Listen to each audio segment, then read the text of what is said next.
President, Excellencies, Deputies, good afternoon to who is with us at the Basel, Rotterdam and Stockholm Conventions meetings of the Conference of the Parties here in Geneva. And good morning, good afternoon, or good evening to who is with us online or is now watching the video of the event. This event is live on WebEx, but is also streamed on various platforms.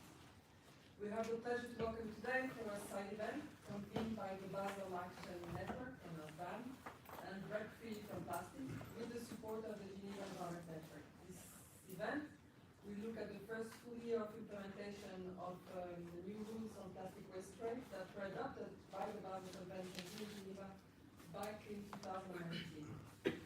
Jim Puckett, the Executive Director and founder of the Basel Action Network, will be chairing this session. Jim, over to you. Thank you, Diana, and thank you everyone for joining here in Geneva and around the world. I think we have an interesting program for you. We've got speakers from 7 countries, and some of them joining us from far away, at least Yunus. Today we're going to first look at an overview of where we're at with plastic waste trade.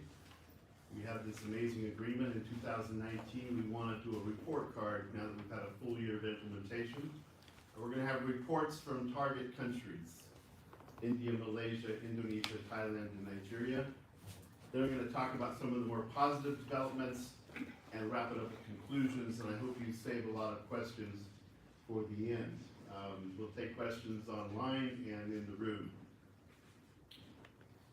So the plastic amendments, the first year report card, we're all very aware of the achievement of the Basel Convention. Last COP, COP14, 2019, we took action to stop what you're seeing on the screen today here.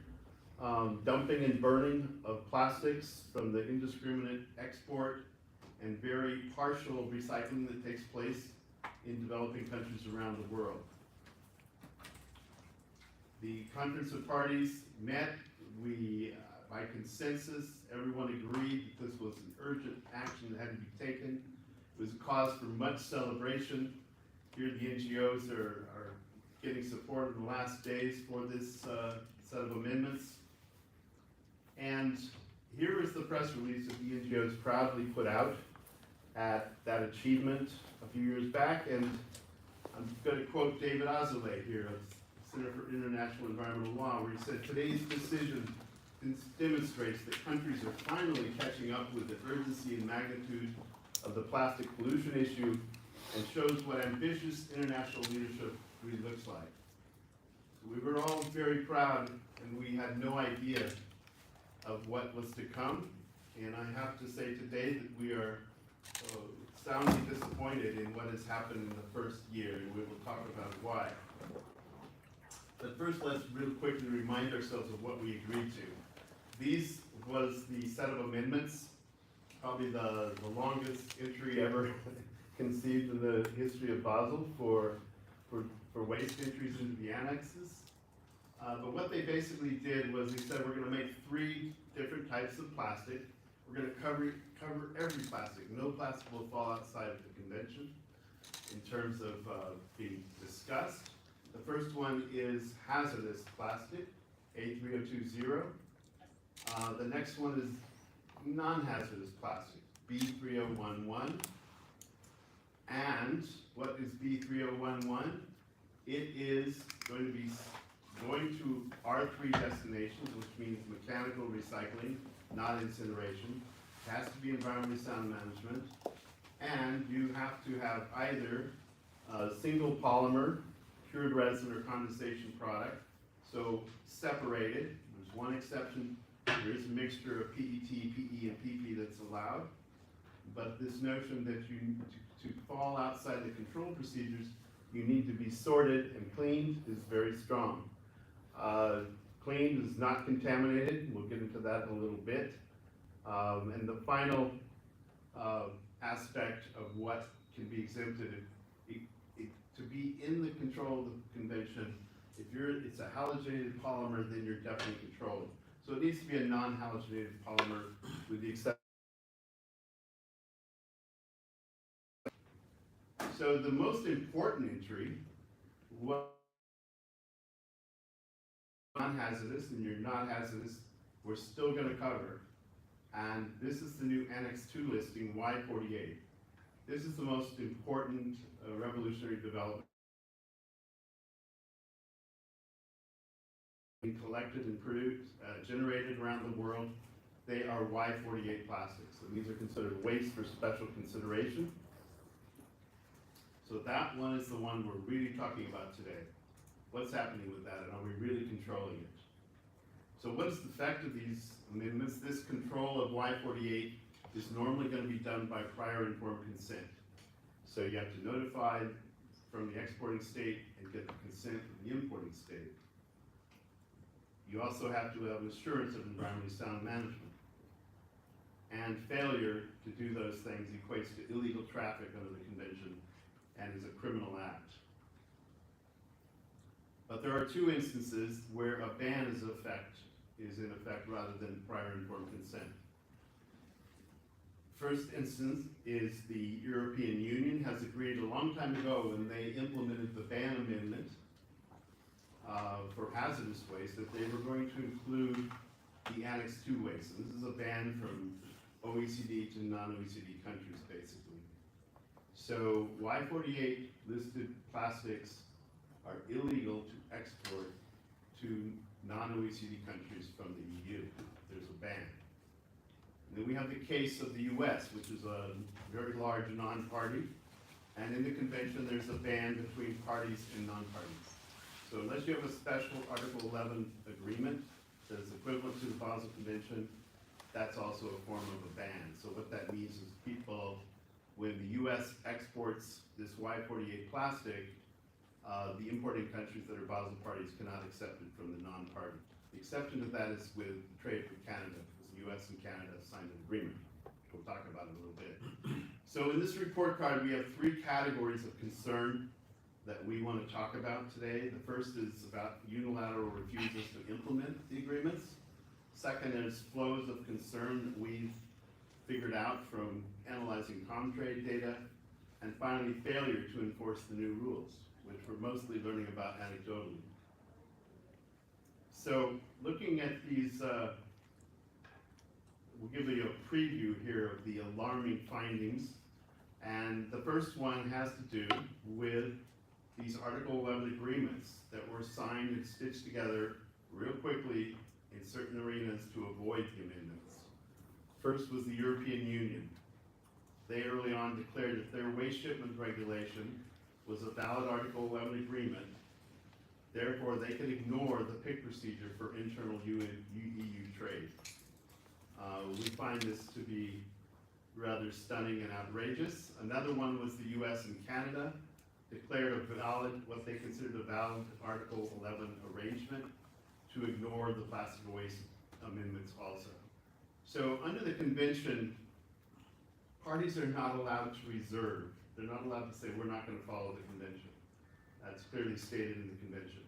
There's one exception where you can join with non-parties or create your own side agreements. Those are called Article 11 agreements.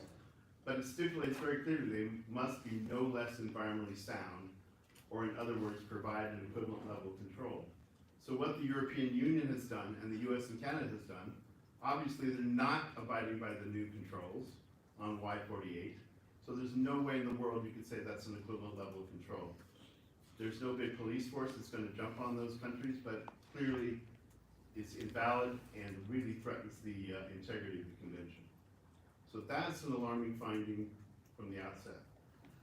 Crunching the Comtrade data, what we did was we looked for HS code 3915, which is plastic scrap. We did a lot of analysis. You can find a lot of this data on our website. But some of the alarming findings there, I'll give you a preview of these, is that Japan is identified now as the world champion of plastic waste trade, by far dealing the most, mostly developing countries, as we'll see. Malaysia, unfortunately, is the world champion plastic waste dumping ground. They're receiving the most from the countries exporting. The US exports to Latin America are increasing, in particular to Mexico. This is really concerning. The Netherlands seems to be a major conduit for Asian exports, and we don't think they're being generated in the Netherlands. We think the Netherlands is a transit point and needs greater scrutiny. And Germany's exports to Turkey are on the rise. So those are the ones we're going to highlight today. I'm going to show you a little more detail there. But first, this is 2020 is the blue, 2021 is the orange. You can see that generally, except for the Netherlands, Belgium, and France, the trade is declining between those 2 years. But the OECD in a recent report said we can't deduce that that is from the ban amendment, I mean the Basel plastic amendments. It has probably far more to do with the pandemic and the supply chain shunting the shipping and the lineups for the shipping. Shipping slowed down tremendously. So we're not sure why it's generally coming down, but overall globally the trade has decreased by 14% between the 2 years. But you can see Netherlands, Belgium, and France is increased. But what's important to us is the trade that involves externalizing costs, exploiting weaker economies. And to get to that issue, we have this chart here, which identifies the 7 countries that are most prominent in exporting to non-OECD, to Mexico and Turkey. Mexico and Turkey are also weaker economies. They just happen to be in the OECD. These 7 countries, we give a shortcut. We call them the E7. And again, you can see Japan is number 1, US, followed by Netherlands, Germany, UK, Belgium, and Australia. So those are the countries we would really like to see curtail their waste trade activities. Japan, most of that export, very unfortunately, is going to Malaysia, Vietnam, Taiwan, developing countries in their region, which have a high propensity to have environmentally unsound management in those locations. These are the top 10 receiving countries from the E7, the top 7 exporters. Again, you can see Malaysia, followed by Turkey, Vietnam, Indonesia, Taiwan, Mexico, and so on. This is the alarming thing we have found with respect to Latin America. The exports to Latin America are increasing dramatically, and that dark blue means it comes from the US. So it's the US that's driving this increase for sure. And here you can see the whole year, month by month, of US exports to Latin America. That goldish color there is Mexico, but the whole region is getting more and more waste from the United States and non-party. Netherlands, you can see I've given you 2 charts, one showing waste exports to Indonesia. The red line is the Netherlands compared to other European countries. Really off the charts, cannot be explained except that Rotterdam probably is being used as a transit port for waste from all of Europe. These should be recorded as transit and not export, and the Dutch authorities should act on this at once. Some of the reasons we believe it's coming from Europe is we will look at other charts like this one on UK plastic waste exports to the Netherlands. You can see in 2021, it skyrocketed at the same time the rates went up on exports to Asia from the Netherlands. The waste that UK used to send to Turkey seems to be going to Netherlands and then to Asia. Germany also a great concern because they have started to lower their exports to Turkey, but now it's increasing again. So the question you're probably thinking is, okay, but are these exports even, are they legal or are they illegal? We're going to dive into this a little bit. We believe that most of this trade is illegal. And the reasons we believe that are summarized here. The ability to reduce contamination of collected plastic waste is very low, very difficult to reach the levels that Basel is talking about. The ability to sort to single polymers is very limited. We also have proven exports of PVC that we have data to show. Then those are clearly going to be Y48 and illegal from the EU and with trade with the US. Because there it's banned. We also have very little evidence of diligent enforcement. Really, there has been very few stories of seizures, of returns, of compliance, of people filling out notifications. We have a whole gang of e-waste recyclers that we certify in the United States, and when I ask them, are you having to fill out any forms to export your plastics, they say no. And the industry is corroborating that. And we've also just recently put an operation in force called Can Opener, which I'll talk to you about a bit. So getting to that issue of contamination, of how clean is this stuff, is it going to meet the standard of the Basel Convention's new entries? The new entry doesn't give a number of how free from contamination it needs to be. It just says almost free from contamination. So that means that the parties need to determine that number themselves. The language is very strong, almost free from a legal standpoint. So countries are coming up with those numbers, and you can see some of them here. Very significantly, the European Union has said 2%. So they can have 2% of non-plastic or non-target plastic, but anything higher than that is going to be considered Y48 controlled plastic. And you can see other numbers here. China's 0, they're not accepting any solid waste. Indonesia's also 2%, Hong Kong 0.5%, etc. So those are very low numbers. So you think, well, what does that really mean? The reality checks are as follows. We have municipal waste being collected all over North America and Europe. These are bales of mixed plastics, and even if they weren't mixed plastics, they would very likely be contaminated. Why do we know that? Well, even the sorting that they've done with the PET and some of the more sophisticated MRFs in the US, in California, this is from a Bail Rate study in California, the other, which is the contamination, was 14.1%. These are some of the more sophisticated MRFs we have in the US. Reality check number 2 is agricultural waste, another big source of waste, but you can see from this report by the Commission that 30 to 40% of mulch films, 30 to 40% of it is contaminated. So way above the 2% that the EU is stipulating. And again, with electronic waste, a lot of appliances and electronics are part of our waste stream with plastics. They're highly mixed. Really, nobody in that business is geared up to sort these, so they are going to be mixed. And this is the kind of mix that's in a typical computer, many different types of plastics. So nobody's geared up to really separate those and then to have them clean to a level of 2% or so. So most of this material is Y48, and of course I mentioned PVC being an organohalogen is definitely Y48. So it should be controlled. When we look at PVC from the 2 regions of the world where we have bans instead of PIC, I'm talking about the US on the left and the EU on the right. This is for 2021, HS code 39153.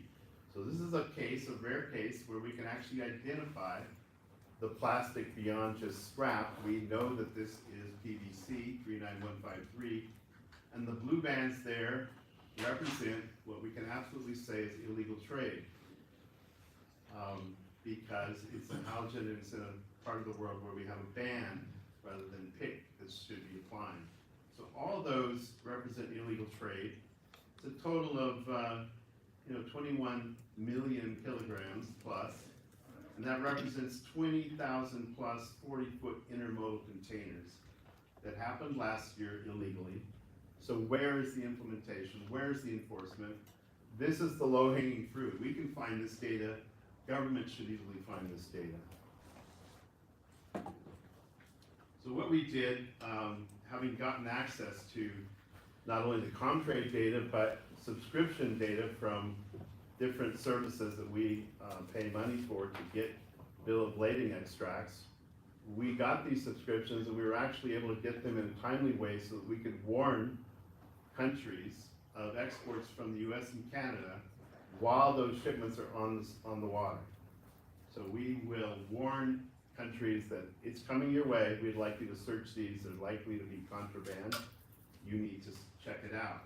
We chose 5 countries: India, Malaysia, Thailand, Indonesia, and Vietnam. and we were very disappointed with the results of the response. Malaysia and Thailand did respond. They said they're working on it.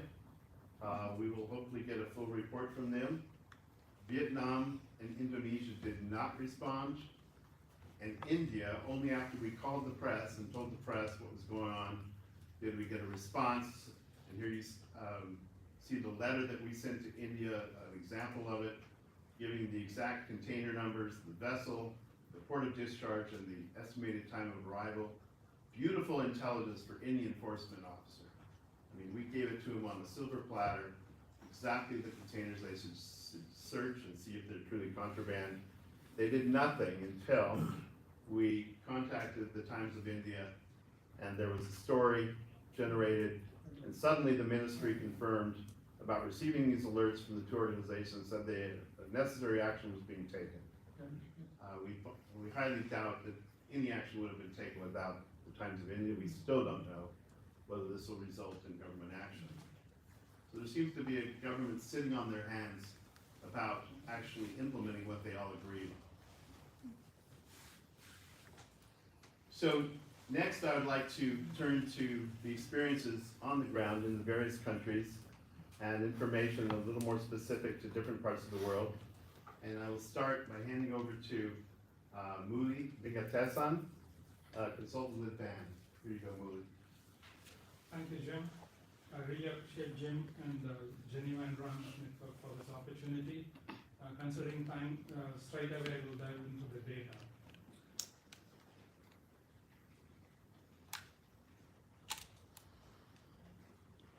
I think I skipped quick. Yeah, as Jim mentioned that India is one of the top 10 countries that is receiving plastics waste from all over the world. You see here between 2000 and 2015, every single day, India is receiving 80 containers of plastics waste that is completely unchecked. So 80 shipping containers, only India, but all over the world per day between 2000 to 2015, every single day, 4,000 to 5,000 shipping containers carrying plastics waste from different countries reach to different destinations in the world. Moving on, here you see the current status. Between 2001 and 2010, and between 2011 and 15 and 2016, the average 172,000 metric tons per year. And in 2018, China filed for letter of intent that from 2018 they will stop importing plastics into their country. So what has that resulted in? Immediately the plastics waste exporters across the world were looking for new destination, and India is one of them, and that is why you see immediately they filed the letter in 2017 July. In 2018, India saw 33% increase in year-over-year plastics waste received. And suddenly, some NGOs and civil societies in India called up the government, they have to stop this, and India acted on it. In March 2019, India said that they will stop importing any plastics waste from anywhere in the world. So then you saw immediate decrease. Though it was announced in March 2019, the industry went to the government and negotiated, give us 6 more months of time before we find a new source. So that was pushed another 6 to 7 months before they start implementing the ban. Whatever the numbers that Jim showed, that India is receiving even after this ban in the place, meaning that it is not enforced. India have a blanket ban on importing plastics waste, but still India is still receiving. There is no enforcement. So that's why in 2019 you see a decline, and of course 2020 is COVID times, and we started seeing increase again from 172,000 metric tons per year. It dropped to 1/3, which is 50,000+ metric tons per year. This is the current status. From 80 shipping containers per day, it has dropped to 23 containers per day as of now we speak. So between 2016 and 2021, So this is the status. Around 705 million kgs of plastics waste has been received in India, and the majority is coming from US, and the second country is Germany, and the rest from Europe. And you won't be surprised to what Jim has showed, the top 5 countries that Jim showed, it is already here. And as Jim mentioned that nobody would believe that Belgium or Netherlands is generating that kind of a waste to be shipped to India. I believe, as Jim mentioned, that Rotterdam is being used as a transit point to move the plastics waste from one country to another country. And we did see UAE. I don't believe UAE is also generating that much of a waste. But still, some operators, legally or illegally, sitting in UAE and shipping and moving containers to different countries. And Canada also. None of these countries, US or Canada or any country, has a capacity to recycle their own waste generated. So that is why they keep moving on to moving the goalpost. If China bans, then they go to India, and if India bans, they go to Malaysia or Vietnam. And the foreign lobbying in India. So as Jim mentioned, that from 2021 January, the Basel plastic amendment was implemented. Within 27 days, India changed the law.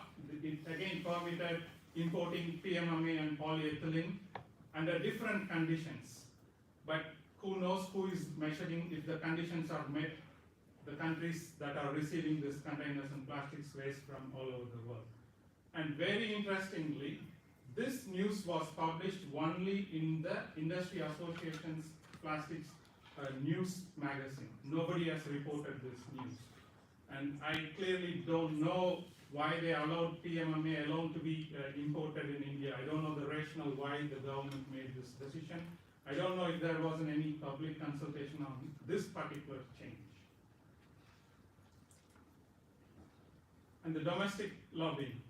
In March 2022, just few months ago from today, India again opened up importing PET container bottles to be processed in India, even if it is imported as a waste in India.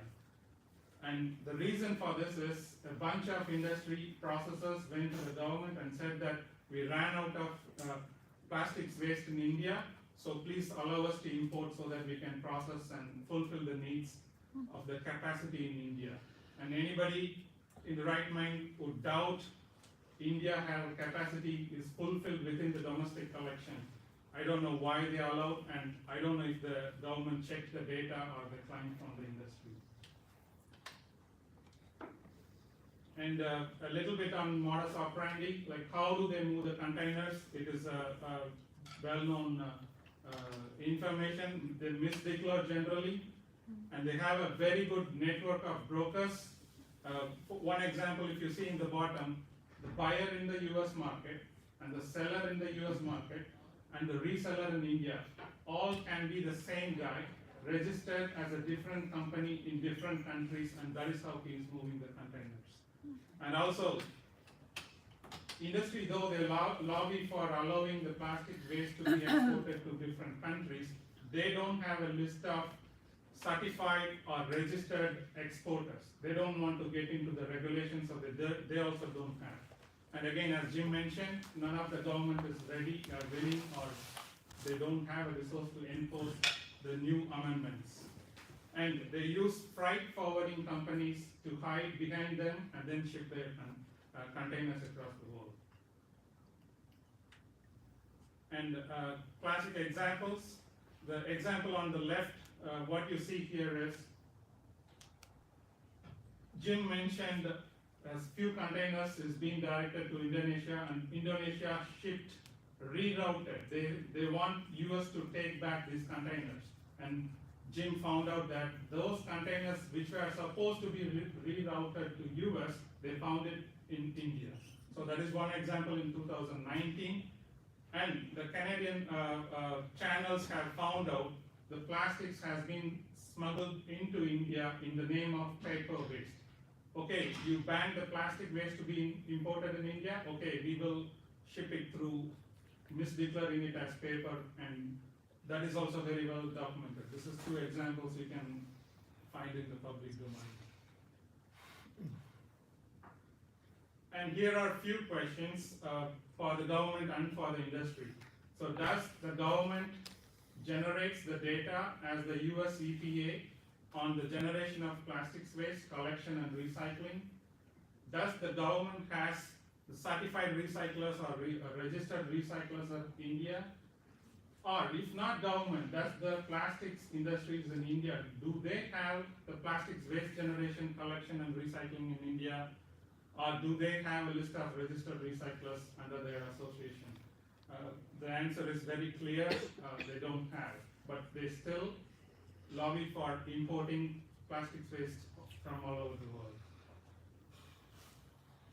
And the future, and as I have said, there is a constant increase of plastics waste even after 2021. As first quarter of 2022, already 11 million kgs of plastics has been imported for this year, and the major countries are North America, Europe, and Japan, as Japan is being top exporter as of now. And as I mentioned earlier, no country in the world has their own capacity to recycle the plastics waste they have generated. And in the name of trade, please, if any industry representatives or governments are sitting here, in the name of trade, please don't legitimize criminality in the name of trade. And we cannot celebrate, we are doing something great in the name of circular economy by just simply shipping plastic waste from Western industrialized nations to East. And when a country, India is completely reliant on waste pickers for the domestic waste recycling, and you're expecting the entire world to believe that they have a capacity to recycle imported waste. That is unacceptable. And again, dignity of life rather than density of plastics.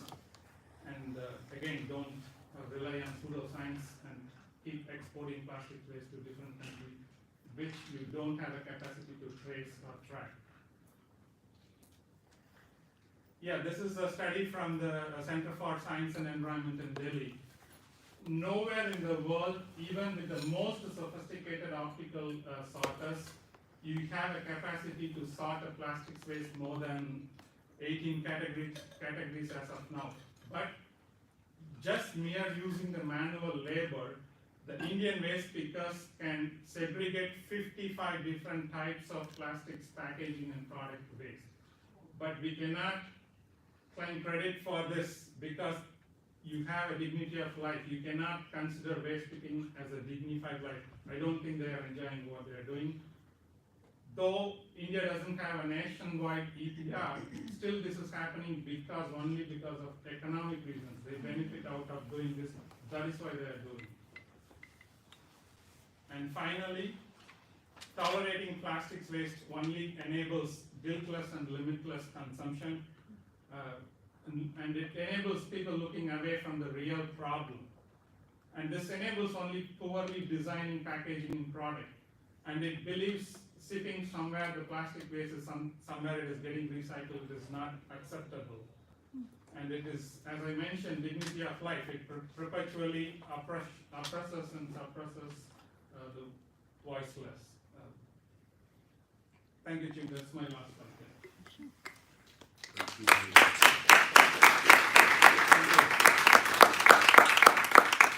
Thank you, Muli. Next, we're going to have Magis from Malaysia. Go for it, Magis. Good evening, everyone. I work for Sahabat Alam Malaysia, Friends of the Earth Malaysia, and we have been tracking in terms of the plastic waste trade in Malaysia. And what we have found is,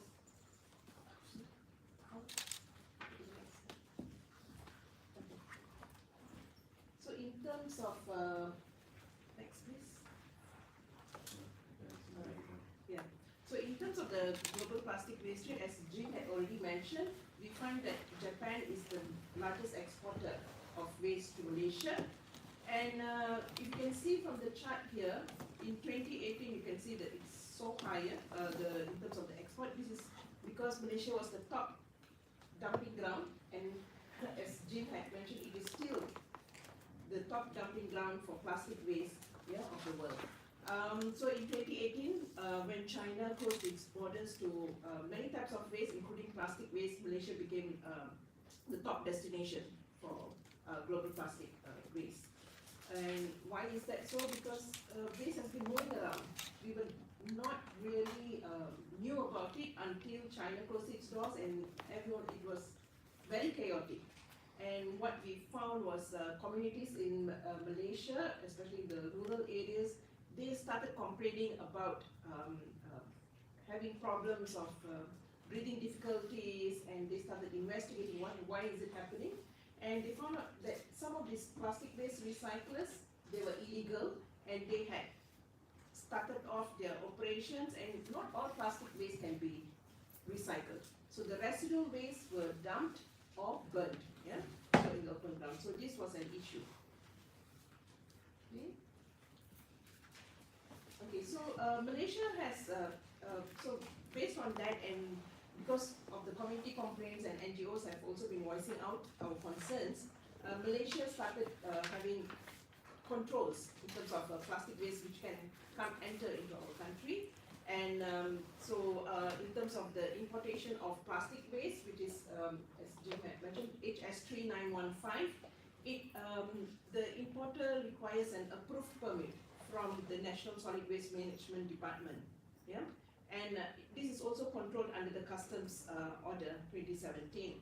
So whenever the waste comes into Malaysia, if from the port, the importer must show their papers, then only it will be released from the port to go to the recyclers. Okay, in terms of, so the border enforcers are the Customs Department. In terms of the Department of Environment, because they are the focal point for the Basel Convention, they have also come up with some of the restrictions, and this includes, next Harvey. Okay, in terms of importation of plastic waste B3011 or Y48, and Jim had also mentioned that it is 0% contamination. It means that whatever contamination is there, it should not be. It should be still plastics and no hazardous substances in the consignment. So frankly, it is 0%, and a little bit of dust is allowed, but we can see that whatever consignments that they had opened up, there was more dust. And A3210 is prohibited. Next.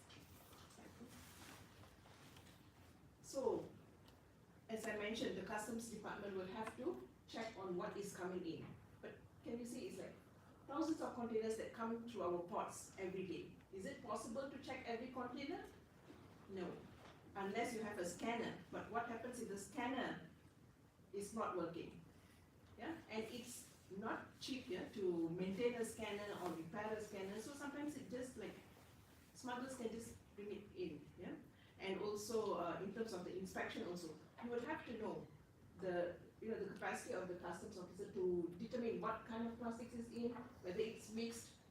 So these are all the questions that we need to ask in terms of the enforcement of the plastic waste amendments and the rules. Next, please. And this is a slide and pictures from National Solid Waste Management Department. One of the officers is here, also from Malaysia. And what they found is when they opened up the containers, in reality, some of the containers of the plastic waste is contaminated. Some of it is contaminated with electronic waste or scheduled waste, hazardous waste. And it's only when you open up, if the customs does not open up to inspect, or the inspectorate body does not open up, you would not know what's in there. So if they don't open, they don't check, this waste will be going to the recyclers, and whatever it cannot be recycled will be dumped. And where is it dumped? It is not going to an environmentally sound management dump sites or wherever. It is dumped in a rural area where it is polluting the environment. Next, please. And this is also an issue of abandoned containers. Recently, the Department of Environment in Penang, where I come from, they inspected 14 containers of plastic waste imports. And this was from Belgium, Great Britain, New Zealand, USA. The importer was declared bankrupt, so they had to open up, and the containers were abandoned since 2019. The ports in Malaysia also, they have been complaining because there are so many abandoned containers there. And when they opened up, they found that there was one container had hazardous waste in it, yeah, although it was declared as plastic waste consignment. And next, please. And what we are also increasingly finding is imported paper waste. There's a lot of paper waste is being imported to Malaysia, and mostly it is also from Europe. And even you can see in the papers that they allow a little bit of throwaways or contamination. So it is like, in terms of plastic waste, it's 0% contamination. In terms of paper waste, there is some allowance for contamination. And what do they do with the contaminated plastic waste? This is either burnt in burnt in open dump sites, or buried in open dump sites, or burnt in situ incinerators in the plants itself. And we also find that there is also tire scraps. We have in the Basel Convention right now, they are also discussing about waste from tires. It is coming in as tire-derived fuels or refuse-derived fuels, and this is also causing problems. Yeah?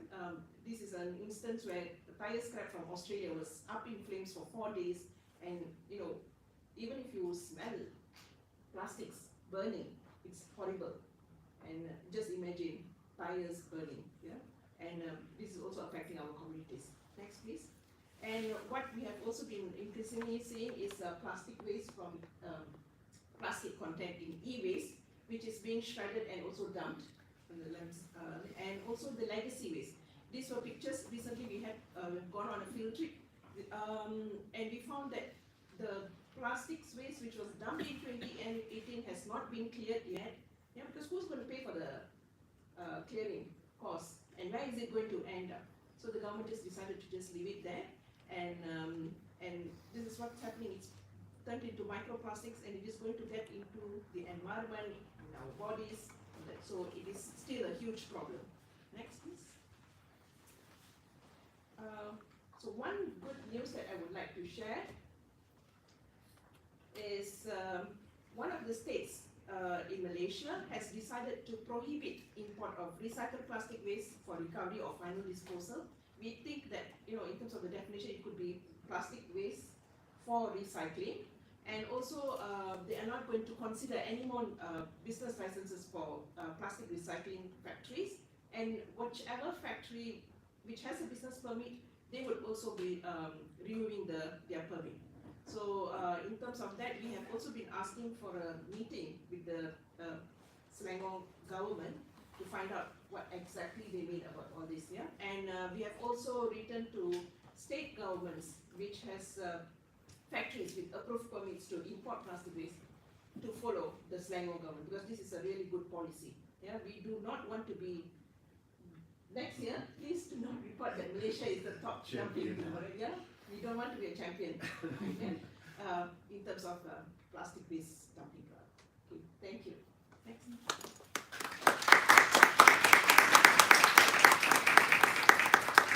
Next slide, please. Yeah, so next we're going to have Yu Yun streamed in from somewhere she's hiding, speaking about Indonesia. Yu Yun, can you take it away? Yes, thank you, Jim, and thank you, Diana and colleagues from the Geneva Environment Network.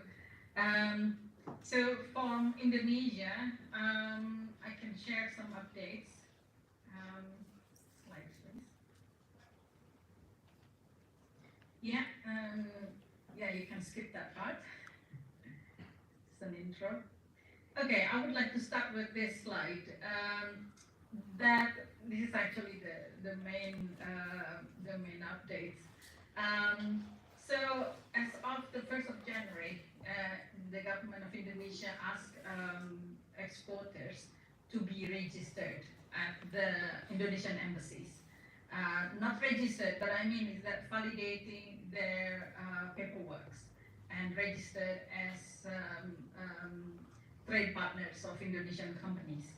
And then at the same time also the Indonesian government announced that importers only allowed to import 50% of their installed capacity. This is actually learning from Malaysia. In Malaysia, importers can import about 75% of their installed capacity because lack of supplies from domestic sources. So in Indonesia, companies who want to import only allowed to import 50% of their capacity. And then in April, the Ministry of Trade issued a regulation concerning import and export of goods, especially highlighting the hazardous waste, because now we have a new umbrella policy. So far, we haven't seen any improvement in enforcement of this new regulation because it needs to take into effect in 1 year. And then in June, we've seen scanning in the media that so many associations, the associations of containers complaining about the long process of the containers releases. So they want to do it quickly, but I think it's because the Indonesian customs also started to implement the Basel Amendment. They check all containers thoroughly.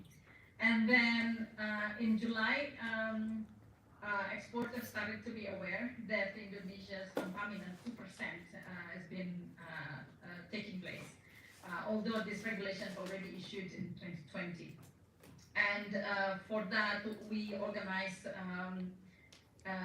focus group discussions with the relevant ministers and also with the associations of plastic industry and also the associations of paper industry, because in one of the regulations, the Indonesian government also planned to develop the roadmap for circular economy of the paper and plastic industry. So from that workshop, we also received information that currently there are about 355 documents of registered exporters already verified in 41 Indonesian embassies and consulates. And this is coming from 28 exporting countries. And the highest one is from the US. So although they are not party to Basel, but 62 companies in the US already registered. And in Japan, 53 companies. From Australia, 38 companies. From the UK, 24 companies. And from Singapore, 48 companies. And this is also strengthened by government regulations. Next, please. However, that data cannot be obtained because it's confidential. So this is the steps how the customs control the shipments and so on. I think this is the same like in other countries as well. And like in Malaysia, in Indonesia also there are 8 ports equipped with the scanner, but we are not sure how long or how often they turn on the machine because it's a rather expensive operation. Next, please. Yeah, so this is the port of entry of plastic waste imported by Indonesian companies. We can see that the chart in blue, the blue color, is the port of entry of Batu Ampar, which is located in Batam. So now more and more shipments coming through Batam. Batam Island is the entry point for the Batam Special Economic Zone, meaning that materials imported to that area have to be exported 100%. So I guess many recyclers are now working in Batam. Although there are some activities also still monitored in some other ports. Next, please. And if we break it down, this is from the Indonesian statistics data. The volume of PE being imported and mixed waste also still exists, although it's not as high as in 2018. And also Indonesia exported waste, plastic waste to other countries. Next, please. And countries of origin of the imported plastic waste, the highest one came from Europe and Australia as well. So from Europe, I think it was the Netherlands who was the top ranked exporter.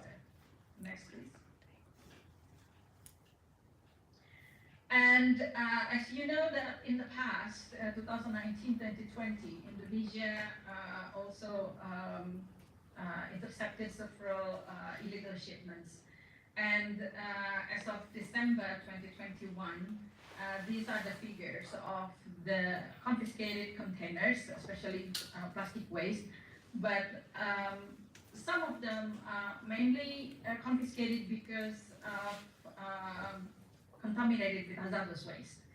And from Batu Ampar or Batam, it was confiscated about or inspected about 532, and then the Ministry of Environment will verify whether the shipment is clean or not, and then they will give a green light whether it has to be re-exported or can be taken out by the importer. Please note that the words used by the Indonesian officials are exportation. It's not return to senders. It's not repatriation. So it's re-exportation. And the highlight here is NHI, which is the New Harvestindo International, located near Jakarta, that imported a lot of problematic containers. So these are all the lists confiscated from one company. But if you go next, please. Yeah, so by 2020, about 2,200 containers confiscated, and then some of them are already released or considered as clean, but some, like 1,078, considered problematic because the paperwork and illegality of the shipments. Next, please.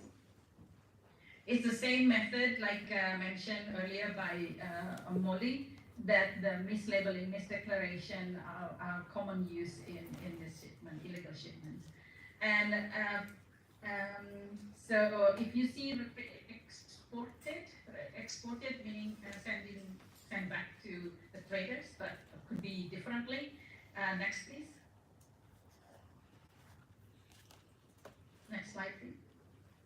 Yeah, so in total, 1,078 containers have not been processed in August. So we tried to get the information, but it was, the previous slides was the information from the Ministry of Environment. So it puzzled us because actually there are still more that have not been processed. So next, please.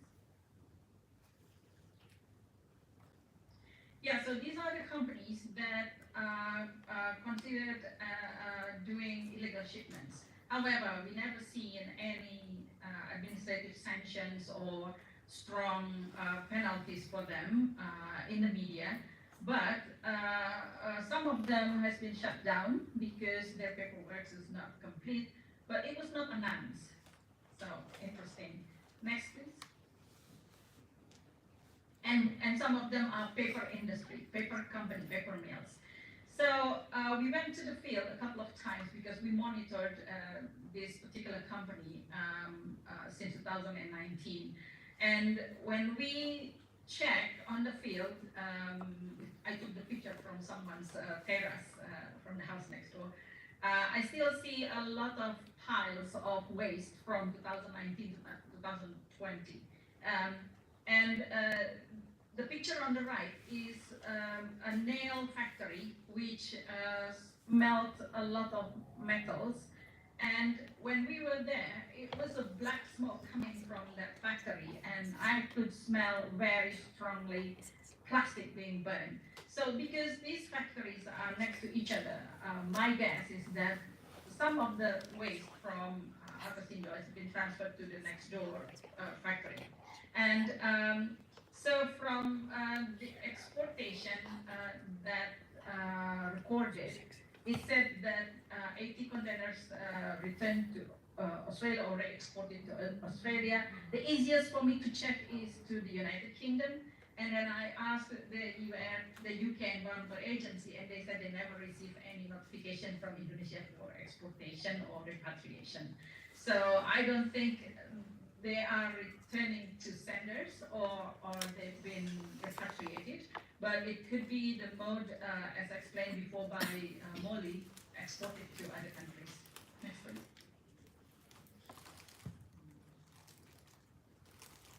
Yeah, so recently in the UK, BRS as one of the exporters of paper bales and plastics, exported to Indonesia and then confiscated or intercepted by the UK Environmental Agency, and then they fined £1.5 million sterling, which is the highest fine ever issued by the court in the UK. And their partner in Indonesia is a paper mill that we monitored also since 2019. This company imported a lot of contaminants, and then in the past they distributed the unwanted plastic waste to the communities for burning, for lime and so on.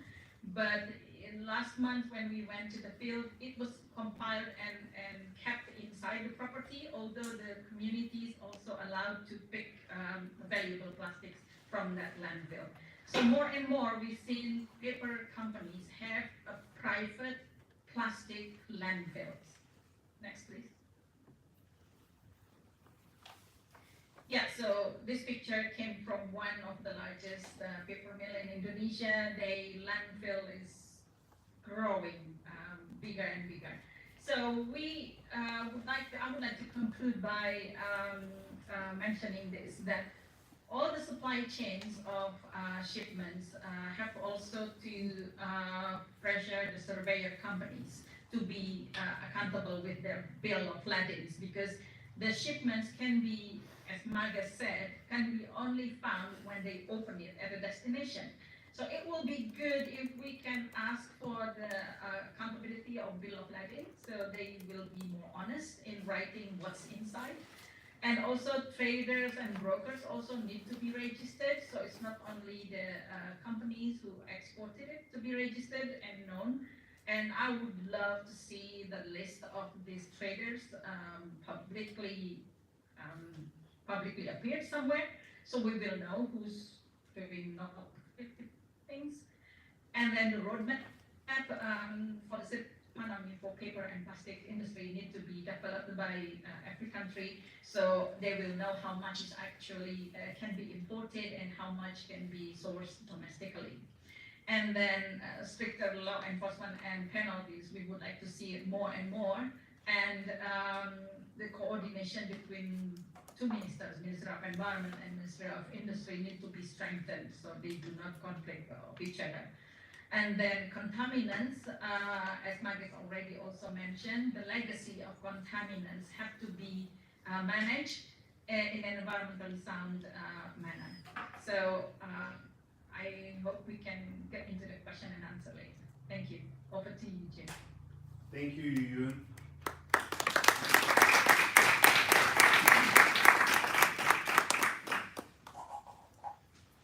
Next, we are going to go to our Thai representative, who we call Arm.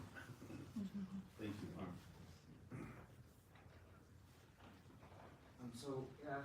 Hello everyone. So next slide, please. So I'm going to be presenting about the plastic waste import situation in Thailand.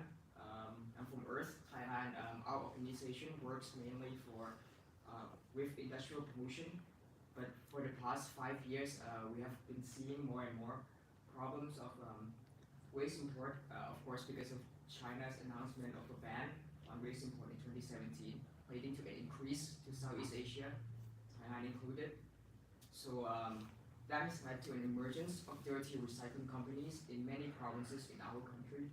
And what we mean by dirty recycling companies are companies that do not follow environmental regulations, have no concerns for local communities, and as you can see in the photos, put copper wires and plastic waste right outside where the rain could just wash over them and flow into rice fields. The imports of waste have also lowered the domestic price of plastic, really affecting the livelihood of waste pickers, waste collectors, who are integral to the circular economy in Thailand, and thus damaging that plan to build our own circular economy.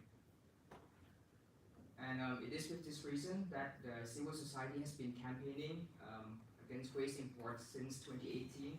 Earth included, we work with the Waste Collector Association to call for a ban on waste imports into Thailand. And that has led to a national ban on e-waste in 2019, which is a big victory. And also a plan to phase out plastic waste imports by 2020, but we'll get back to that. There's an asterisk there. However, after that, we are still seeing imports of waste into Thailand in many forms, and the first forms that we see are illegal imports. This is a picture from the National Bureau News from the Thai government from 2021. A company in the United States exported municipal waste, which is a waste that is banned in Thailand for imports, and declared it as unsorted paper. So luckily, the Pollution Control Department was able to open the containers and check them. And we're still tracking whether these wastes are being repatriated. Next up, we have e-waste, particularly HSA 548. So we go back to the national ban on e-waste in 2019. There were exemptions, and HSA 548 is one of those exemptions. And in 2021, we already see the imports of 43 million kilograms of e-waste, HSA 548. And you see the usual suspects in terms of the exporters there: United States, Japan, China. That exports has continued into 2022. So we researched the data for January to March in 2022, and we found 11 million kilograms still being imported into Thailand. This time we have Australia and Italy as well being the top exporters. So just to show you where these e-waste end up in Thailand, there are many dirty recycling companies in Thailand, but one that we particularly feel is indicative of the problem is in Koksat. Technically it's not a factory because it's more of a village that sort and dismantles e-waste containing a lot of plastic, and they burn them as well. So these people, because they lost their livelihood because of economic problems, they take up this livelihood instead, and they burn e-waste, they live around e-waste with no protection. They raise chickens that pick around e-waste in finding food and then eat their eggs. So yeah, this is the end of the chain when it comes to waste exports. This is where the e-waste ends. So another way in which plastic waste are getting into Thailand is HS 3915, which everyone else has talked extensively about. The international definition for HS 3915 is waste carrying scraps and semi-manufacturers, but there is a bit of a complication when it comes to Thailand law. HS 3915 is subdivided into two categories, mainly waste or scraps, and that distinction is determined by level of contamination, how sorted they are. And of course, this is an important way in which industries are able to say that we're not importing waste, we're importing plastic scraps. That has led to a debate in terms of whether or not Thailand is still importing plastic waste or not. So initially, as I said before, we had plans to phase out the imports of HS 3915, whether scraps or waste, by 2020, but industries lobbies come in and then push for an extension of that deadline to 2025. Now, to mention, Earth is also part of the subcommittee pushing for a ban, but we have seen industrial influences in these lobbying, and the deadline is pushed. So just to see a bit the data on the imports of HS 3915 to Thailand, in 2021 we see 158 million kilograms, with Japan as the top importers, the champion, Japan, United States, China, and then the same top dog coming back in 2022, January to March. Just the first 3 months, we already see 44 million kilograms coming in, and that's concerning. Now, our country participated in the ban campaign, the can opening campaign, and Pollution Control Department responded pretty well in our opinion, and we commend them for that, but we have to ask if they have the capacity to check every HS 3915 shipment in the port. This is 158 million kilogram per year, and they don't have a lot of people in their agency. So we see HS 3915 as a loophole still, where waste could come in, where illegal shipments could still come in. So our Earth has long advocated that HS 3915 needs to be phased out in terms of imports completely. Now, you might think that after 2025, with the deadline of the 3915 ban coming in, that there would be no more HS 3915 coming into Thailand, but that's not true, because there was a new Customs Department notification last year saying that any factories that is included inside the free zone would be exempted from the ban for HS 3915. So even if we implemented that ban, factories could still establish themselves in the free zone and still import waste. And this free zone is controlled by the Director General of the Customs Department. He has the power to decide whether a factory is beneficial to the country or not. And that we think is very a big loophole that is coming up. And we're already seeing a lot of factories moving into these free zones. And this is just one example from last year. This is the Tatong community. They come from Chonburi province in the eastern region of Thailand. And anyone who's been to Thailand, you will know that eastern region is where the big port is there. And that's where plastic is coming in. And a Chinese company came into this agricultural community and says that we're going to establish a free zone with 14 factories in it. And the Department of Industrial Work hasn't given, last year they haven't given a permit for the factory, but they got the permit for the free zone before the factory. So they haven't passed environmental regulation, but they got a permit to establish free zone. And after they got the permit, they then got the factory permit, which we see as a bit of a loophole for this. The community has protested against this, saying that it's not transparent, and they have been sued by the company. So we want to leave with this because we believe that the Thai government needs to ratify the Basel ban amendment as soon as possible to prevent any further issues, and we believe that proper and rigorous implementation of the plastic waste amendment by all governments, including Thailand, including any exporter government, will help to improve the plastic waste import situation and help these communities. Thank you.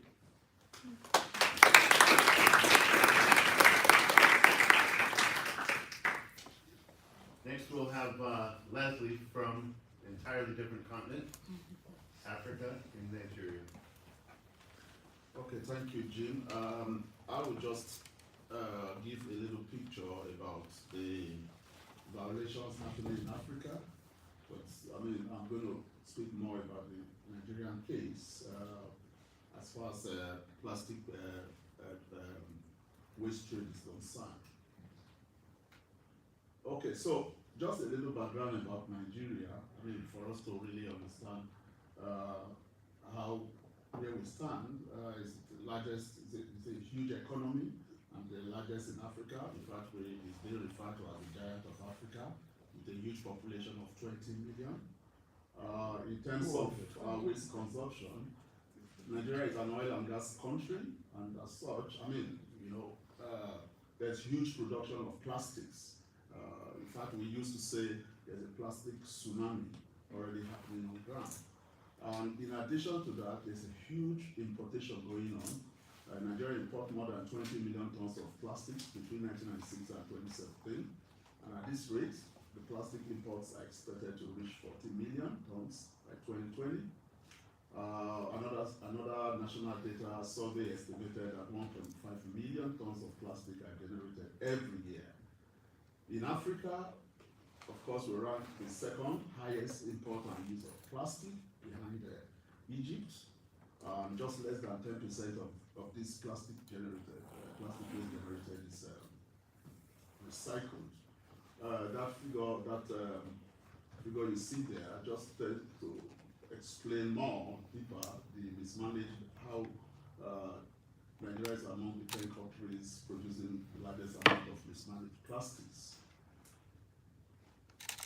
In terms of where we stand, regards to the obligations, I mean the conventions, we have signed the Basel Convention since 1989. Bamako Convention, as you know, which is African own convention. We have signed, but not ratified. Sorry, in terms of Basel Convention, we've signed and ratified. That's what I mean. Then Basel Action, Basel Ban Amendment, we have signed and ratified, as well as the plastics amendment. But importantly, like I said, it's over. We signed the Basel Convention over 20 years ago, and up to now we haven't ratified. So continuously we are like an observer status, and you know what Nigeria is in the African region. It's not on the ground. Some things are happening. It's just that it's not sufficient in terms of regulatory framework. In 2020, the Federal Ministry of Environment put in place the national policy, very comprehensive national policy document on plastic waste management. Its goal was, is to look at plastic waste management through a life cycle kind of approach. But however, we looked at the document, and we noticed that there's a gap in terms of it doesn't properly put in place mechanism for plastic waste trade. There are other policies documents here and there, but no specific regulations specifically address plastic waste management.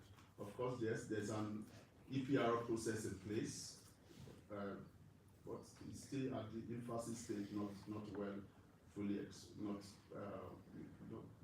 being fully implemented. Now, this figure you see is taken from BAN action work in 2021. I'm just building on what the presentation made by Jean, and you see he presented one related to this, and in this case I'm just giving the African situation. From what you see there, the same OECD countries, Japan, US, Netherlands, Germany, and all that, as far as in terms of the total volume of waste being exported into Africa, that's what you see here. South Africa is about the highest, not necessarily plastics, not necessarily plastic. You have Ghana, Kenya, Angola, all receiving huge amount of waste from. No, this is all plastic. Yes, yeah. This is all plastic. Then I want to share a particular situation. I'm sure some of you are already familiar with this. The illegal traffic of waste into Africa, the scandal of the Italian waste exported to Tunisia in 2020, where about 282 containers were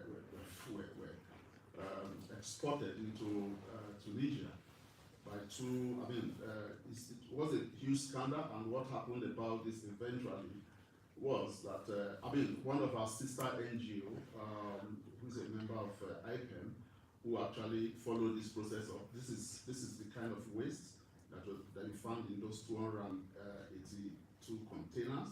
So it was a serious scandal that happened in Tunisia. And the result of that was the Tunisian minister was sacked, because it was a violation of Article 9 of Basel Convention as it relates to illegal trade. They were fought and back on what needs to be done, and eventually, of course, they finally recognized that yes, they have faulted, and there was a shipment of about 212 containers back. But you agree with me that 212 is a far cry from 82 containers. So it means that some are still left in Tunisia. Now, coming to Nigeria in terms of legal traffic of waste into Africa, and particularly plastic waste from USA to Nigeria, BAN has been tracking plastic waste based on the presentation we just heard, export from US, from a Basel non-party to a party. PVC, Y48, which Jim spoke very, very detailed about, was found to be exported to Nigeria without PIC control. From the next figure you will see, in Africa, Nigeria followed by Ghana top the list of countries that continue to receive this illegal PVC, and from the US. From this figure, you can see the OECD, non-OECD country, that's PVC waste exported from the US.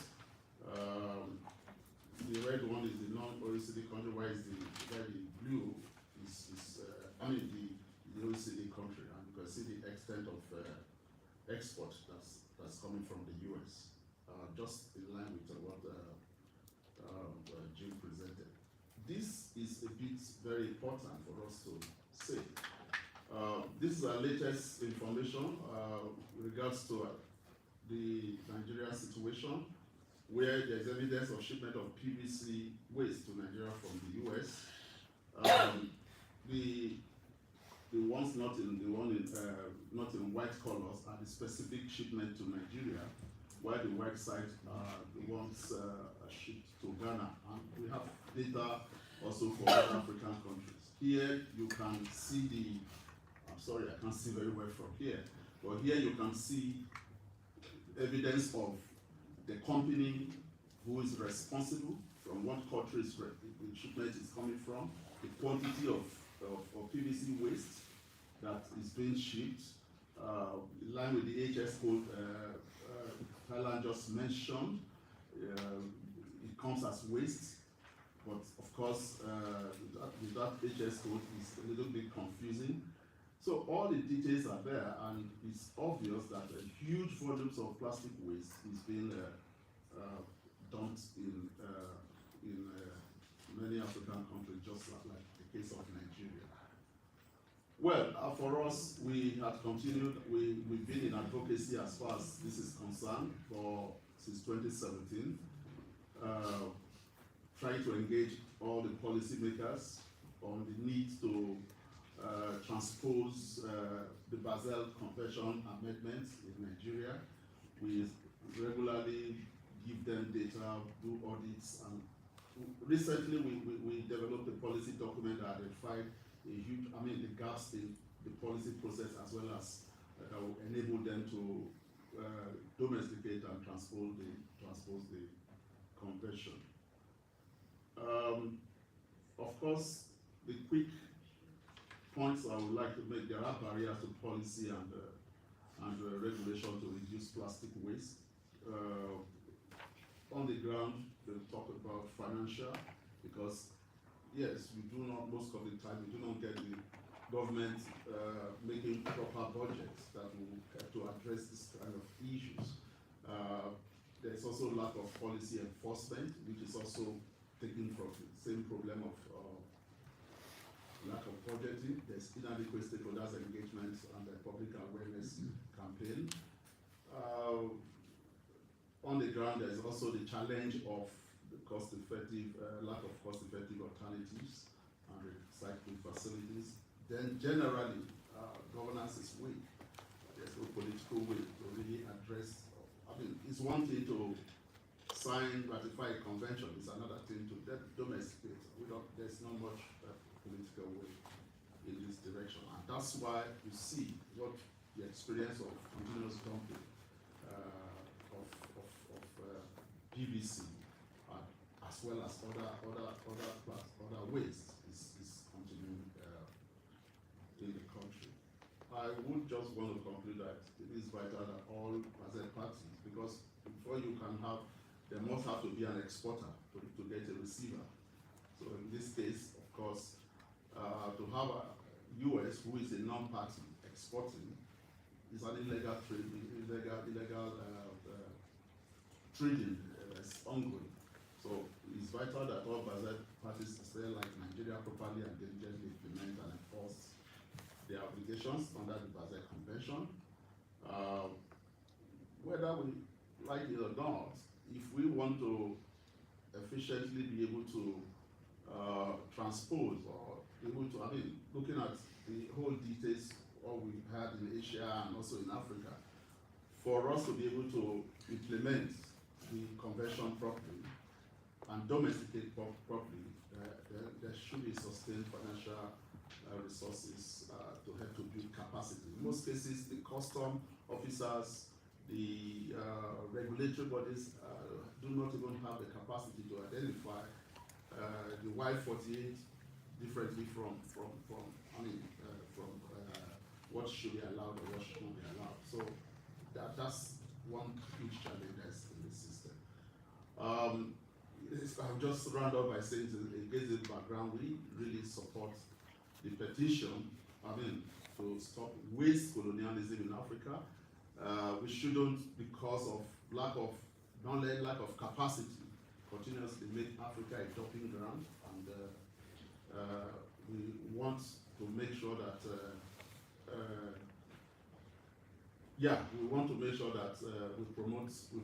we raise the advocacy around this issue of waste colonialism strongly. At this point, I want to say thank you for Thank you, Ledger.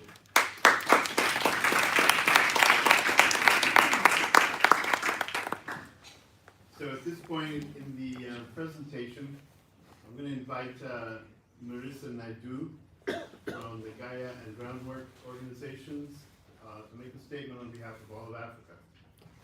Thank you so much Come for on that. up. Do it from there, Okay, sure. Yeah, sure. Thank you so much for the introduction, Jim. Colleagues, in light of the waste cases that my dear colleague Leslie has presented, it is quite clear that Africa is not yet free from colonialism.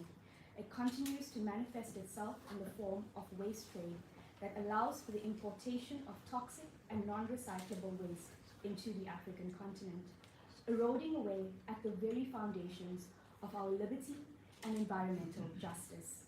In commemoration of Africa Day 2022, 69 individuals and 136 organizations have called on the leaders of Africa to stop waste colonialism in the continent.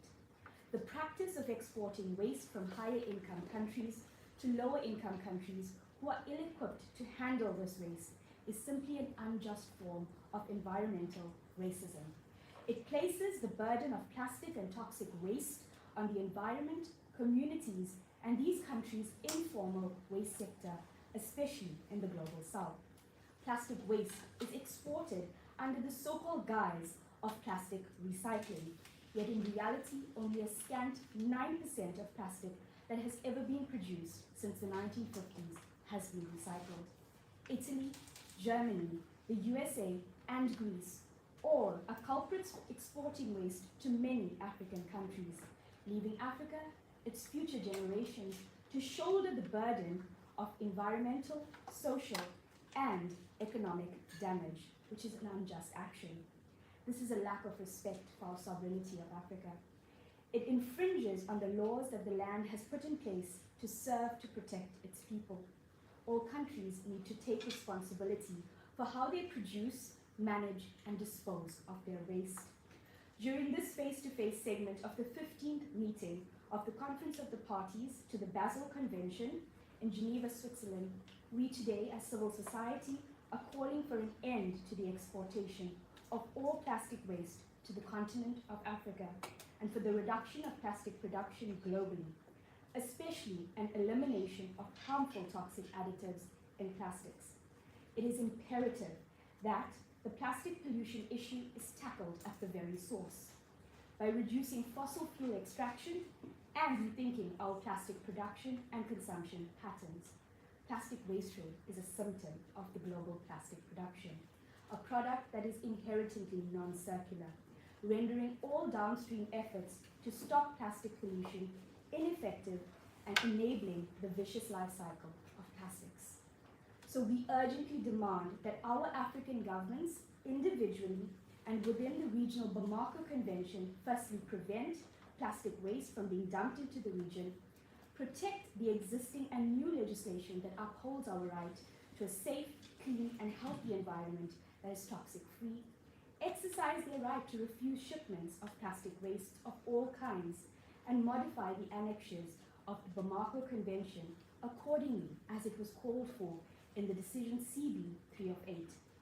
We also ask that they stringently enforce existing legislations like the Basel and the Bamako Conventions that restrict and at times prohibit waste imports, but also undertake swift prosecutions and return to sender legal actions for illegal shipments.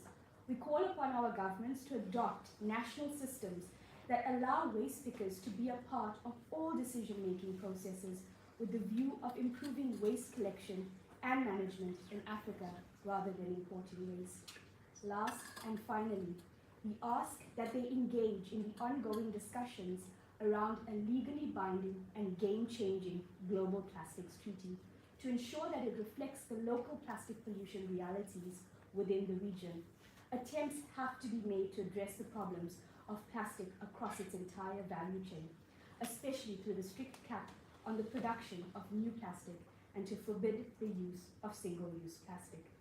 Let us work together to stop waste colonialism, not only in Africa, but across the world.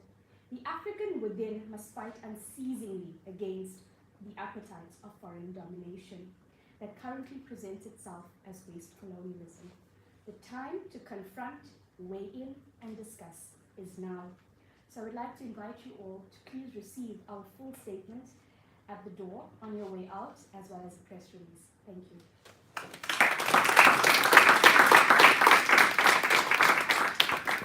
Okay, I'd like to open it up to questions now. I was going to talk about further developments, but I'm going to work those into our questions and go straight there. Please, here, yeah, she'll be handling the questions in the room and also that we get online. And we don't have any questions from the people online, so I would like not to yet, open up. okay. Yes. So go ahead, if you've got any questions or comments. We have, why don't we connect 3 questions and then we Okay. open it up to the comments. Sounds good. So first, second, and third. Yeah. Thank you very much. It was very interesting. So, I'm just have a feeling like being in a trash bin after such a, intense amount of information. But I have actually a question to you, Jim, because you mentioned that you have access to bill of ladings. So obviously you had access also to companies who were involved in this trade, is it right? And if you did have this access, could you speak publicly about that? No, I don't have access to companies, but I do have access to extracted bills of lading. And there are companies that you're probably aware of, like Geneva. That is a subscription base. It costs you a lot of money to get these extracts from the bills of lading that are collected by, for example, in the U.S., the Commerce Department. So it all comes from customs. It gets put in one big database, and then they're able to sell it. The Commerce Department has a deal with these companies like Geneva to actually sell the data. And we get data from all over the world that way, but the US and Canadian data is most granular and detailed and timely. So we're thrilled to be able to get the US data, and it's so detailed that we can see who the exporter is. The only thing we can't see is who the importer is.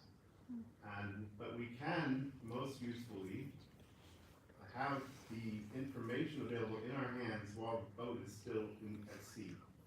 So then we can warn competent authorities. And that's what we've been doing. And we think this intelligence is like gold, especially from the US, where it's most likely to be illegal because it's a non-party. And most likely the waste is Y48, as I pointed out, so it will be illegal because it's controlled Basel waste. So it's really, great intelligence for any enforcement. So I hope that they start to realize that this is the goal that they need to really start prosecuting and inspecting and figuring out what's really going on with the border. Thank you. Sorry, I'll just collect 2 questions, one shot, before I open it up to panelists to answer. Okay. Thank you. Thank you for this conduct this event. Actually, I have a question regarding your previous slide about Malaysia become the world champion plastic waste dumping ground for plastic waste, which has put 3915. I just want to can you please explain your statement based on what data, whether based on only on amount importation waste data or also based on the movement of the importation waste where it ends? Because in Malaysia, we have policy for waste import code 3915. Importation license is only given to the company if the imported waste is to be processed into another form such as trade origin. We not allow any importation to be direct disposed. It is Malaysia policy to ensure the importation of plastic waste is to produce a product, whether plates or resin. So before the license is granted as well, we will conduct a factory inspection for housekeeping and processing machine in the factory to make sure it will be processed. So you can. Sorry, hold on. Next question first. Hi, thank you very much for the informative presentation. I think so many of the numbers put the statement that she said, which is, we feel like we're sitting in a trash can. My question is, so I have been working for the Cabinet of Ministers for the past couple of years. I transitioned to the private sector now, but in the UAE, for instance, so many of the policies and regulations are difficult to implement because we have a federal government and then every local authority or local city implements these policies, and it takes time. And so much of the challenges, or let's say problems, which were pointed out to the different countries that spoke today, have to do with problems.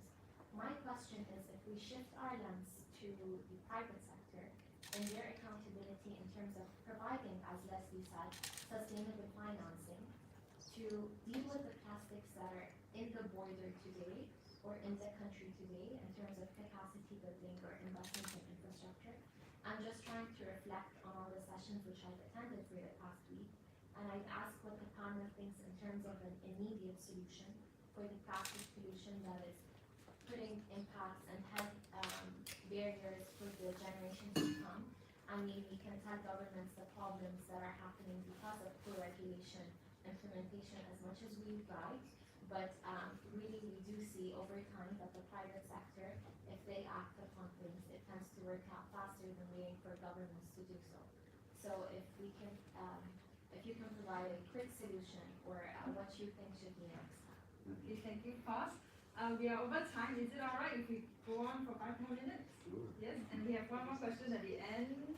Well, let me take these first. I don't have that good a memory. Malaysia data and then private sector. And others may want to help answer that last one. The first question from Malaysia is, how do we get these numbers?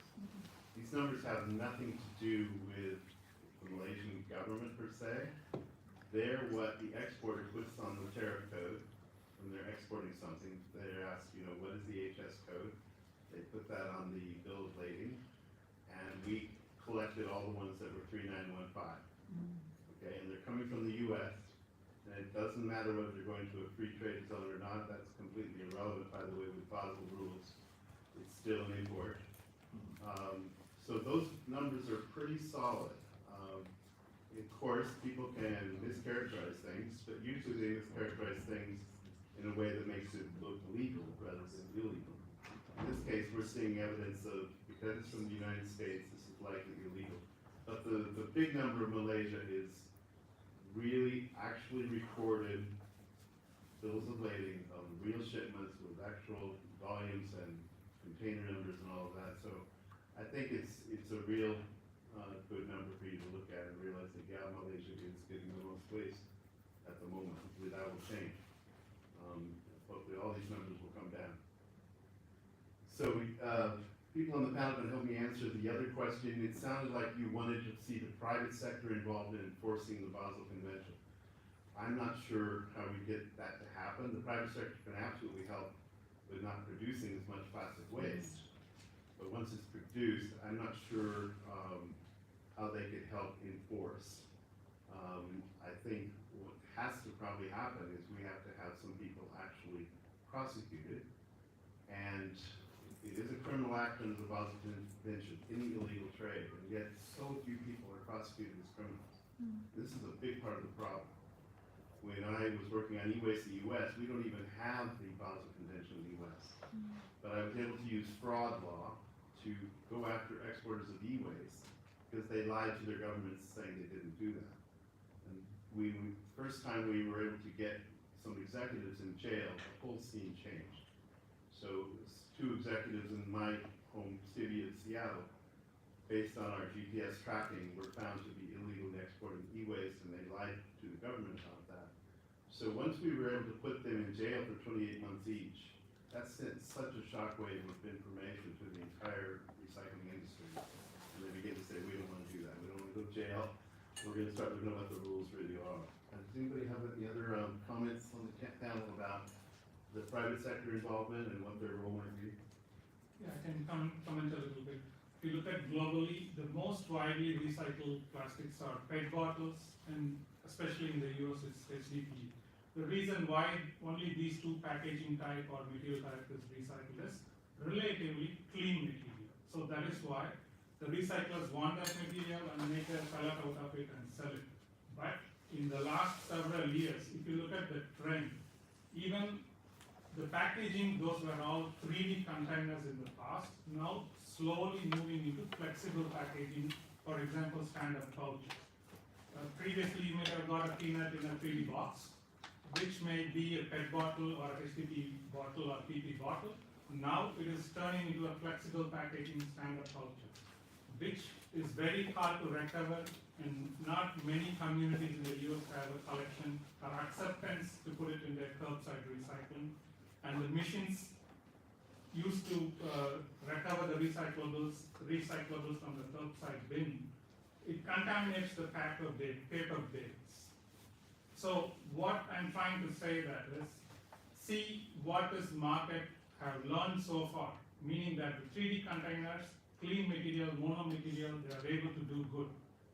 Flexible, we don't know how to handle it. Even if you handle it, the heavy competition from the virgin plastics materials, that is denying or not allowing the recyclers to invest in recycling a plastics which has the least market in it. That is another big competition from the virgin plastics.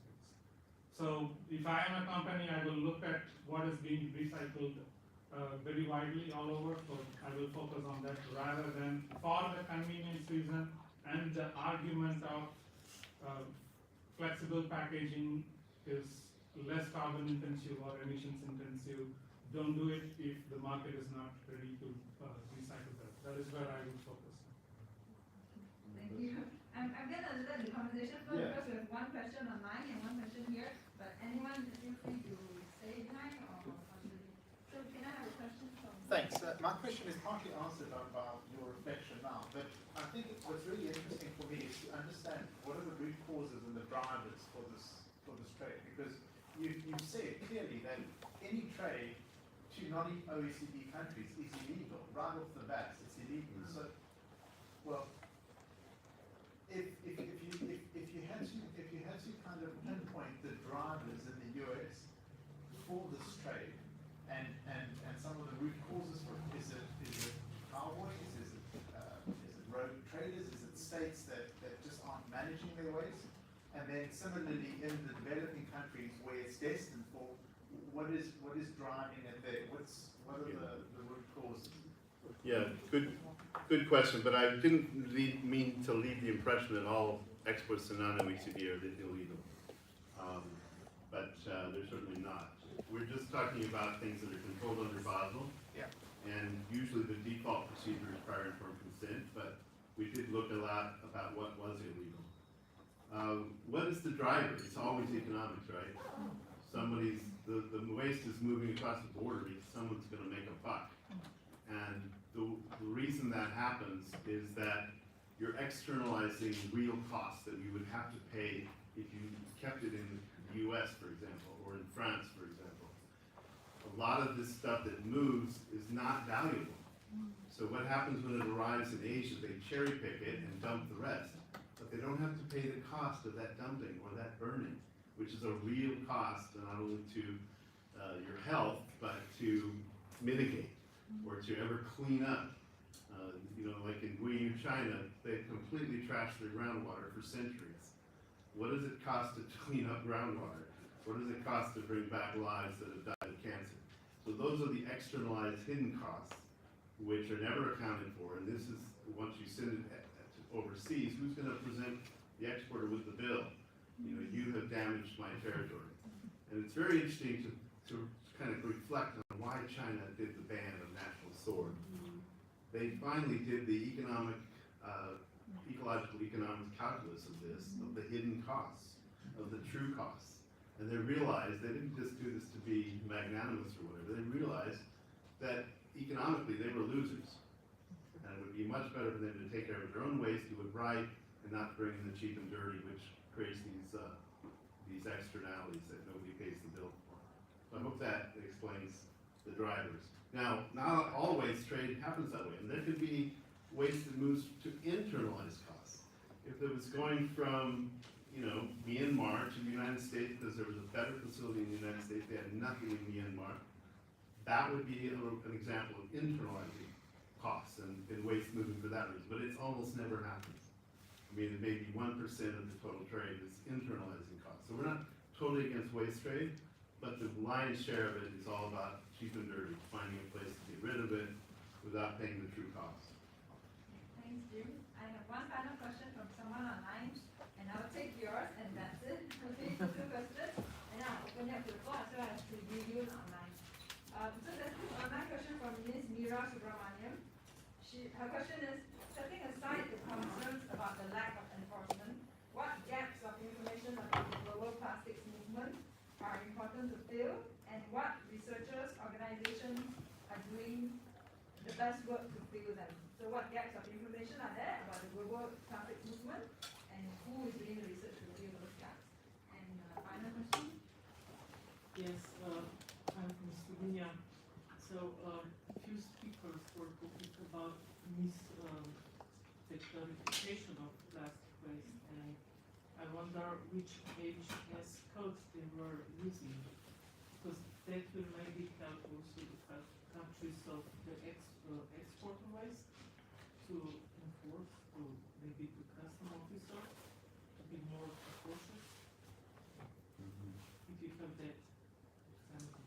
So taking that first question about the gaps, right, in the data, and I'll just say a few words and open it up to the panel, but the Comtrade data is probably our best data source at the moment, except for what we can gather on the ground.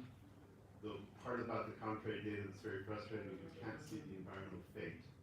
You can't know the importer and what the facility looked like. That's why we need you all on the ground to go and look at what's really going on there. And how are the costs being externalized? What's happening with the residues, etc. So that's frustrating to me. So we have been exploring like we did with e-waste, using GPS trackers, so that really follows the waste all the way, and we can learn the environmental fate. So that's the future. And then also, I think reflecting on the second comment also is that we need much more better HS codes for sure, so that we can go beyond just identifying PVC, which is our only one we have, and that's all voluntarily listed. They can have very little penalties for misdeclaring things. But if we had HS codes that aligned with the Basel Convention, which is work that's underway, if you've seen that document in this meeting, that would really help. Then we would know what is Y48 for sure. Right now, all we can say is PVC is Y48. So, did I answer your question? Yes, I generally, I also understand what's going on. I was thinking that there may be some cases that you can provide us, for example, is it the HS code for paper or for some other ways? Yeah. So, the HS codes are really not very detailed. Maybe I can answer that question. So for Malaysia, we need import permits for plastic waste, HS3915, but we don't need import permits for HS3920. So that's another type of plastics. So they would write on their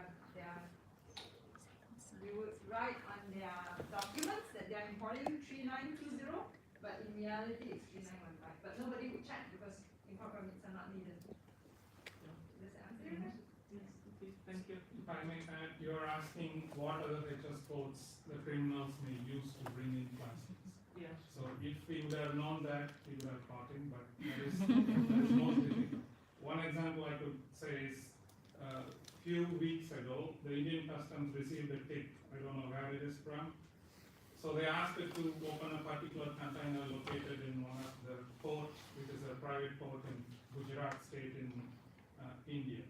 So it was declared, that container was declared as toiletries, but when they opened it, they saw red sandalwoods in it. So how could you imagine a guy who wanted to illegally ship red sandalwood would use a toiletry as in the declaration form? So that is, it's impossible for us to know what FHS code somebody could look. I just want to add one more thing. As Jim said, we were able to track all these things only because we know FHS codes for plastics waste. What if somebody else used something else completely that we don't know? We don't know really how much of plastics being exported using other FHS codes. Just so we don't go until tomorrow, everyone 1 minute to summarize. Did you want to say something? Yes, Eugene first, and then everyone can go through 5 minutes each. Okay, Eugene, please. Yeah, thank you. I think identifying the gaps is will be a good job and good research if researchers get funded for this. And the problem is that not all information is available and accessible, and the manipulations of bill of ladings and the declaration, that's another tricky job because it has to be accessible on the platform of reporting, and it's not easy to find out. So the best way is to have everyone declare, honestly, of course, but it's challenging. And also prior informed consent have to be registered. And I don't know how far the process of prior informed consent will be able to be approved by one country with the knowledge or the acknowledgement from the Secretariat, for instance. Because, for instance, when Indonesia exported the confiscated containers that suspected to be contaminated by hazardous waste, there is no knowledge how this will be processed, because it will be shipped to other countries anyway for exportation and for business, because there's an economic deal. Sorry, that's from my side. Thank you.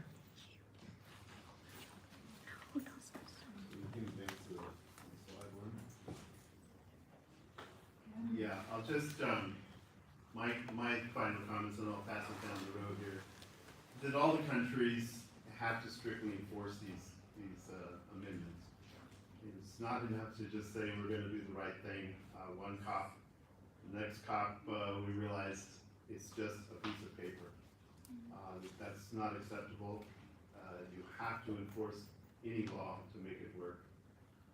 It's especially true for the E7, as they call them, Japan, USA, EU, and also the receiving countries have to be more diligent. They really hold a lot of the cards as being the final place where things can be checked. We also are advocating for contamination threshold levels to be around 0.5%, which is what Hong Kong has. That will really help with making more things controllable. And these agreements that are bogus, Article 11 agreements that the EU has done and Canada and the US has done, have got to be reversed.